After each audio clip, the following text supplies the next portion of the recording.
Барлықтарыңызға қайырлы күн. Мен бүгін сіздерге ASP тапсырудың ең оңай жолын көрсеткім келеді. Енді ASP тапсыру үшін сізге цон-ға барудың қажеті жоқ, тіпті сізге компьютердің де қажеті жоқ.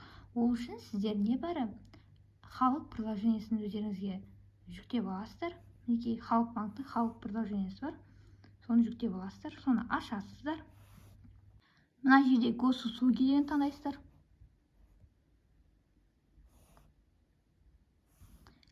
Мына жерде льготы, пособия и пенсия деген таңдайсыздар. Енді сізде ең бірінші получение ASP деп тұр, яғни подача заявка. Осыны басып, сіздер заявка бересіздер. Мінекей, мына жерде жазылған, тұратын адрестерін жазуыңыз керек, үйіңізде неше адам тұрады, соның бәрін жазу керек, және счет таңдау керек.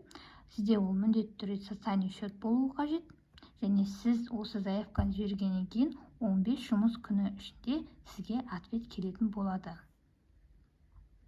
Начать дегенді басасыздар. Мына жерде адрес шығады. Егер өзіңіздің тұрып жатқан адресіңіз шықса, галочка қоясыздар. А егер басқа адресте тұрсаңыздар, онда указать другой адрес деген басасыздар. Осыны толтырасыздар да подтвердить дегенді басасыздар.